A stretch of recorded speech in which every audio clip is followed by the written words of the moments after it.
Hi friends, మీ అందరికీ మన ఛానల్కి స్వాగతం. మీరు ఈ ఛానల్కి కొత్తగా వచ్చినట్లయితే సబ్స్క్రైబ్ చేయడం మర్చిపోవద్దండి. బెల్ ఐకాన్ని కూడా క్లిక్ చేసేయండి, ఎందుకంటే మీకు మన కొత్త వీడియోల నోటిఫికేషన్స్ వస్తాయి. ఇప్పుడు రండి, మనం ఒక ఐకానిక్ సినిమా గురించి మాట్లాడుకునేద్దాం. అదే గబ్బర్ సింగ్. 2012లో విడుదలైన ఈ సినిమా తెలుగు ఇండస్ట్రీలో ఒక సంచలనం సృష్టించింది. ఈ వీడియోలో గబ్బర్ సింగ్ సినిమా ఎలా పవన్ కళ్యాణ్ కెరీర్లో ఒక టర్నింగ్ పాయింట్ అయింది, ఇది ఎలా మెగా బ్లాక్ బస్టర్ అయింది, మరియు దాని లెగసీ గురించి పూర్తి వివరాలుగా చూసేసుకుందాం. సీట్ బెల్ట్ పెట్టుకోండి. ఈ రోలర్ కోస్టర్ రైడ్ స్టార్ట్ చేసేద్దాం. 2012 మే 11న విడుదలైన గబ్బర్ సింగ్ సినిమా బాలీవుడ్ బ్లాక్ బస్టర్ దబంగ్ 2010కి అధికారిక రీమేక్. సల్మాన్ ఖాన్ నటించిన దబంగ్ సినిమా హిందీలో భారీ విజయం సాధించిన తర్వాత దాని తెలుగులో రీమేక్ చేయాలని నిర్ణయించుకున్నారు. ఈ రీమేక్ బాధ్యతను తీసుకున్నారు power star Pawan Kalyan.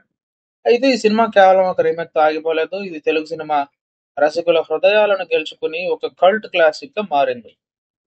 Cinema కథ విషయానికి వస్తే, గబ్బర్ సింగ్ కథ వెంకటరత్నం నాయుడు అనే పోలీస్ ఆఫీసర్ చుట్టూ తిరుగుతుంది. ఈ పాత్రని పవన్ కళ్యాణ్ అద్భుతంగా పోషించారు. వెంకటరత్నం 1975లో వచ్చిన షోలే సినిమాని గబ్బర్ సింగ్ పాత్ర నుండి స్ఫూర్తి పొంది తనను తాను గబ్బర్ సింగ్ అని పిలుచుకుంటూ ఉంటాడు. ఒక గ్రామంలో పోస్టింగ్ పొందిన ఈ పోలీస్ ఆఫీసర్ అక్కడి స్థానిక రౌడీ అయిన సిద్దప్ప నాయుడు తో ఢీ కొడతాడు. ఈ రౌడీ రాజకీయాల్లోకి రావాలని కలలుగంటూ ఉంటాడు, మరియు గబ్బర్ సింగ్ సవాళ్లను ఎదుర్కొంటూ అతని దుష్ట ఆశయాలను అడ్డుకుంటూ ఉంటాడు. ఈ కథలో యాక్షన్, కామెడీ, రొమాన్స్ మరియు డ్రామా యొక్క సమ్మేళనం ఉంటుంది. ఇది ప్రేక్షకులని ఆకట్టుకుంటుంది. గబ్బర్ సింగ్ విడుదలకు ముందు పవన్ కళ్యాణ్ కెరీర్ చాలా ఒడిదుడుకులతో సాగుతూ ఉంటుంది. 1996లో అక్కడ అమ్మాయి ఇక్కడ అబ్బాయితో తన సినీ ప్రయాణాన్ని ప్రారంభించిన పవన్ తొలి ప్రేమ, బద్రి, ఖుషి వంటి సినిమాలతో స్టార్డమ్ సంపాదించారు. కానీ 2000లో మధ్యలో వచ్చిన జానీ, పులి, తీన్మార్ వంటి సినిమాలో అనుకున్న స్థాయిలో విజయం సాధించలేదు. ఈ సమయంలో పవన్ కళ్యాణ్‌కి ఒక బలమైన కమ్‌బ్యాక్ సినిమా అవసరం.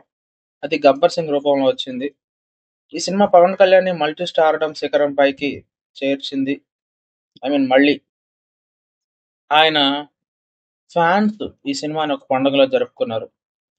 'గబ్బర్ సింగ్' సినిమా విజయంలో డైరెక్టర్ హరిశంకర్ పాత్ర కూడా కీలకం అని చెప్పాలి. 'దబాంగ్' సినిమాని కేవలం కాపీ చేయకుండా దానికి తెలుగు నేటివిటీని జోడించి పవన్ కళ్యాణ్ ఇమేజ్‌కి తగ్గట్టుగా పాత్రని తీర్చిదిద్దారు. హరిశంకర్ రాసిన డైలాగ్స్ ముఖ్యంగా 'నాకు కొంచెం దిక్కుంది కానీ దానికో లెక్కుంది' మరియు 'పోలీస్ అనేవాడు జనంలో భయం పోగొట్టేవాడవ్వాలి కానీ జనాన్ని భయపెట్టేవాడు కాదు.' సో, ఇలాంటి ప్రేక్షకుల గుండెల్లో చిరస్థాయిగా నిలిచిపోయాయి. ఈ డైలాగ్స్ పవన్ కళ్యాణ్ యొక్క స్క్రీన్ ప్రెజెన్స్ ని మరింత హైలైట్ చేశాయి. 'గబ్బర్ సింగ్' సినిమా సక్సెస్ లో దేవిశ్రీ ప్రసాద్ సంగీతం ఒక ముఖ్యమైన అంశం అనే చెప్పాలి.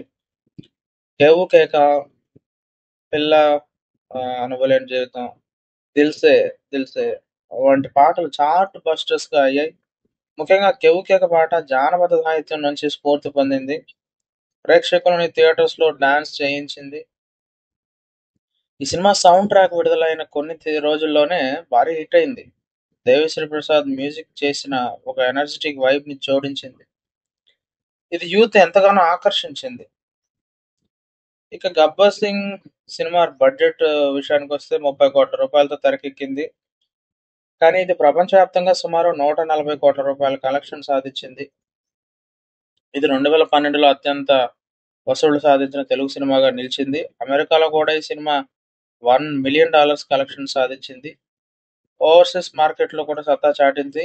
ఈ సినిమా విజయం తెలుగు సినిమా ఇండస్ట్రీలో కొత్త రికార్డులని సృష్టించింది. 'గబ్బర్ సింగ్' సినిమా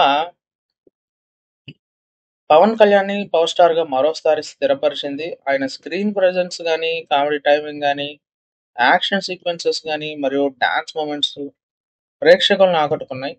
ఈ సినిమా తర్వాత పవన్ కళ్యాణ్ ఫ్యాన్ బేస్ భారీగా పెరిగింది. థియేటర్స్‌లో ఫ్యాన్స్ డాన్స్ చేస్తూ సినిమాని ఒక పండగలా జరుపుకున్నారు. 'గబ్బర్ సింగ్' సినిమా కేవలం ఒక బ్లాక్ బస్టర్‌తో ఆగిపోలేదు. ఇది తెలుగు సినిమా ఇండస్ట్రీలో ఒక కల్ట్ క్లాసిక్‌గా మారింది. ఈ సినిమా డైలాగ్స్ గాని, పాటలు గాని, మరియు సీన్స్ ఇప్పటికీ ప్రేక్షకుల మదిలో తాజాగా ఉంటాయి. 2024లో పవన్ కళ్యాణ్ 56వ జన్మదినం సందర్భంగా ఈ సినిమా 4K రీమాస్టర్ వెర్షన్స్‌లో రిలీజ్ అయింది. మరియు అది కూడా భారీ విజయం సాధించింది. ఈ రిలీజ్ ఫస్ట్ డే కలెక్షన్స్ ఎంతో తెలుసా? 5.75 క్రోర్స్. సో, ఇంత కలెక్షన్ సాధించి తెలుగు సినిమా రిలీజ్ రికార్డుల్ని బద్దలు కొట్టాడు పడేసింది. ఇక 2024 సెప్టెంబర్ 2న 'గబ్బర్ సింగ్ 4K' రిలీజ్ అయినప్పుడు ఫ్యాన్స్ ఈ సినిమాని మళ్ళీ థియేటర్స్‌లో చూసేందుకు ఉరకలా ఏశారు. అమెరికాలో సైతం ఈ సినిమా సెప్టెంబర్ 1న ప్రీమియర్ అయింది. మరియు భారీ రెస్పాన్స్ వచ్చింది. ఈ రిలీజ్ సినిమా ఎంత ప్రభావవంతంగా ఉందో, పవన్ కళ్యాణ్ స్టార్‌డమ్ ఇప్పటికీ ఎంత బలంగా ఉందో చూపించింది. ఇక 'గబ్బర్ సింగ్' సినిమాలో శృతి హాసన్ భాగ్యలక్ష్మి పాత్రలో నటించింది. మరియు ఆమె కెమిస్ట్రీ పవన్ కళ్యాణ్‌తో బాగా కుదిరింది. 'అభిమన్యు సింగ్' విలన్‌గా తర్వాత 'బ్రహ్మానందం', 'అలీ', 'తనికెళ్ళ భరణి', 'కోట శ్రీనివాసరావు' వంటి నటులు సినిమాకి మరింత బలాన్ని జోడించారు. 'జైనన్ విన్సెంట్' సినిమాటోగ్రఫీ గాని, సినిమాకి ఒక విజువల్ ట్రీట్‌ని అందించింది. బండ్ల గణేష్ నిర్మాణంలో ఈ సినిమా ఒక భారీ విజయం సాధించింది. 'గబ్బర్ సింగ్' సినిమా విజయానికి పలు కారణాలున్నాయి. అవన్నీ చెప్పుకోవాలంటే మొదటిది పవన్ కళ్యాణ్ యొక్క చరిష్మా గాని, ఆయన యాక్షన్, కామెడీ మరియు డైలాగ్ డెలివరీ ప్రేక్షకులను ఆకర్షించాయి. ఇక రెండవదొచ్చి హరీష్ శంకర్ డైరెక్షన్. ఇది 'దబాంగ్' కథని తెలుగు ప్రేక్షకులు సరిపడేలా మార్చింది. ఇక మూడవది దేవిశ్రీ ప్రసాద్. ఆయన సంగీతం.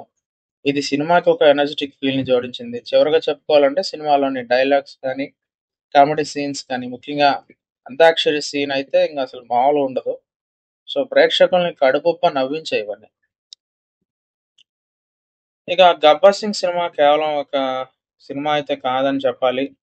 ఇదొక ఎమోషన్. ఈ సినిమా పవన్ కళ్యాణ్ కెరియర్‌లో ఒక టర్నింగ్ పాయింట్‌గా నిలిచింది. తెలుగు సినిమా ఇండస్ట్రీలో ఒక కల్ట్ క్లాసిక్‌గా ఇది ఇప్పటికీ ఫ్యాన్స్ హృదయాల్లో జీవించి ఉంది. ఈ సినిమా విజయం పవన్ కళ్యాణ్ స్టార్‌డమ్‌ని మరోసారి నిరూపించింది. అయితే ఫ్రెండ్స్, మీకు 'గబ్బర్ సింగ్' సినిమా గురించి ఏమనిపిస్తుంది? మీ ఫేవరెట్ సీన్ గాని, డైలాగ్ గాని కామెంట్స్‌లో చెప్పండి. వీడియో మీకు నచ్చిందని అనుకుంటున్నాను. లైక్ చేయండి, షేర్ చేయండి. మరియు మన ఛానెల్‌ని సబ్స్క్రైబ్ చేయడం మాత్రం మర్చిపోవద్దండి. మరిన్ని ఇంట్రెస్టింగ్ వీడియోల కోసం బెల్ ఐకాన్‌ని క్లిక్ చేయండి. మళ్ళీ కలుద్దాం. అప్పటి వరకు టేక్ కేర్. By by.